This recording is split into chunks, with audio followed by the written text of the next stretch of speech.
I hope today's a great day for you. Just wanted to catch you up on the news that I picked up on, and thank you for watching. If you just coming across this channel, realize that we do a couple of things. First and foremost, I put out daily content about the financial news of the day.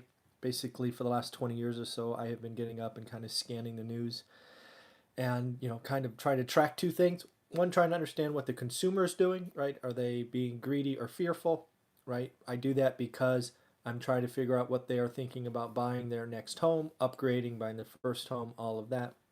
I do that because the end consumer is a huge part of my competition when I buy investment houses. And then I'm trying to follow the cost of capital, right? Is the cost of capital going up or down? In addition to these daily news, we do interviews with successful investors. We do walkthroughs of properties. I try to help new investors get started. Try to help experienced investors go to the next level. So, in the end of the day, just have some fun. So, today's news starts with the trade war. I frankly look forward to the day, probably months to come, where the trade war is not talked about, every day or every other day. It seems today that China has reached out and kind of agreed to potentially take down a smaller kind of China slash U.S. trade deal. Lots of words to parse there. A, what's smaller, right? What does that really mean? And two, can we agree on what it is? I have to imagine either side of this very complicated chess match wants certain things, and other things are kind of like non-negotiable. So, lots of things to go on there. I still go back to I don't know what winning looks like. I think today, I think the U.S. is the executive branch is definitely in for a win. Kind of wants to change the headlines, so it makes sense. Um, not sure, not sure China wants to play, frankly. And I go to the next point of the day, and it's that single tweet from an NBA, and NBA is the National Basketball Association. The general manager of the Rockets basically sent out a tweet that's basically supported Hong Kong and their protesters, and freaking China lost it, right? They canceled preseason games, at least the television of NBA games. Now all Chinese partners have cut ties with the NBA. So that just goes to show, who really runs the show in China. So it's there's a lot going on, and freedom of speech ain't one of them, frankly. So it's a battle worth fighting, I think. And if you didn't get it before, I think you should appreciate that if a single tweet, less than 144 characters, sparks, a response that is so heavy, right? Canceling viewing of games, canceling multi-million dollar partnerships.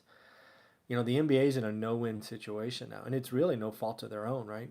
The NBA, again, the National Basketball Association is full of amazing people who voice their concerns about key things, and I don't think that should be muzzled.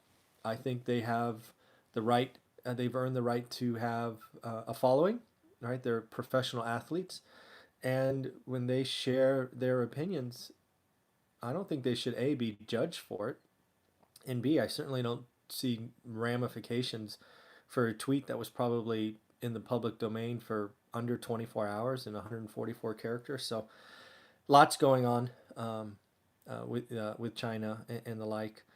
Kind of staying on that side of the world, it looks like there's increasing, I don't know if I want to call it war or skirmish or invasion or what, between Turkey and Syria. Basically, Turkey moving into Syria. It looks like I need to read up on this a little bit more. I haven't to date, but it sounds like Turkey is making an aggressive move into Syria. Again, haven't read a lot. I can just tell you that war um, is not usually the right answer. Um, Certainly on that scale, there'll be families and whatnot torn apart for generations because of stuff like that. So I'm gonna have to read some more on it because little things like that can spark, hints. Just think about the Hong Kong protests still going on and the like. So we're gonna have to read up on that probably in the days and weeks to come. I hope it ends quickly with zero bloodshed, but wars don't typically do that. On the more positive side, weekly mortgage applications jumped 10%. Again, we're tracking this because this is a real estate channel. Both mortgages to purchase and refi jumped. A lot of that due to a falling of interest rates. We sort of went down. We had a spike up, and by spike I mean like, I don't know, under 0.5%, but still meaningful when you're doing mortgages of hundreds of thousands of dollars. And now they're coming down because the fear of a recession, more rate cuts, things of that nature. So it certainly feels like the real estate market is still strong, certainly below the median. Refining today is probably a good idea if you think a recession is coming, right? Restructure your debt, make it as low as possible so that it is easy to pay your bills going forward. So it totally makes sense. Looks like FedEx was downgraded by a pretty significant analyst. I didn't write his name down, so my bad. But basically, they're not nearly doing as well as they had forecasted 90 days ago. Right, traffic is down, shipment is down. Kind of this, they're blaming the trade war and all these other things. But again, as an international shipper, following FedEx is often an early indicator, and you can also kind of connect the dots between, the FedEx is sort of between the manufacturers and the consumer, right? Because consumers buy from manufacturers, obviously. And if you are seeing their shipments go down, you could assume, at least in most cases, that consumers are buying less. And obviously that means manufacturers are making less profit. So something to watch. And then the last thing, if you happen to be in the Bay Area, it looks like PG&E, our utility provider, is shutting off power to 800,000.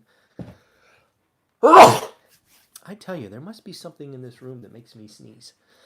Anyways, PG&E is shutting off power to 800,000 people starting today, actually, because they are forecasting winds of 70 miles an hour gusts. And this is obviously in response to some pretty tragic events the last couple of years. There was the Paradise Fire, where nearly 100 souls were lost. And then I believe it was the year prior, there was some tragedy north of San Francisco.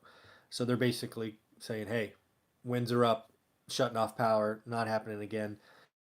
And where this goes is it looks like they're actually potentially telling folks that power is going to be cut off for a couple of days, right? Because once it's off, they're not going to turn it back on until the winds subside. And right now it looks like it could be about 48 hours or more that they'll be off. So a couple of things here is I think this is the first of many of these. I think PG&E is going to have this be a standard operating procedure where they see winds above some number. I'm guessing it's 40 or 50, right? It's some number. They're just going to flip the switch and shut off power, right? They don't want to see any more loss of lives. They don't want to see any more fires caused by down power lines. They're like, nope, sorry, we got to do that. So until they kind of check everything out and maybe bury lines in the ground or whatever they have to do to get them out of the wind-swept areas, I think you can expect this. And living in the Bay Area, I remember the brownouts of what was it, like 2000, 2002, something like that, when they had rolling brownouts, which meant there were like neighborhoods that went on and off during the day. I could see PG&E again routinely cutting off power. So probably good for generator sales in those areas. Probably a lot of people are going to run out and get generators, keep their refrigerators and freezers on lock. But in the end, there we go. So hope that made sense. Again, looking forward to the day the trade war is not there. Looks like with the falling interest rates, mortgage applications to purchase and refi are up. FedEx was downgraded. So again, what does that tell you about the consumer? And if you happen to live in the Bay Area, check the map, see if PG&E is cutting off your power.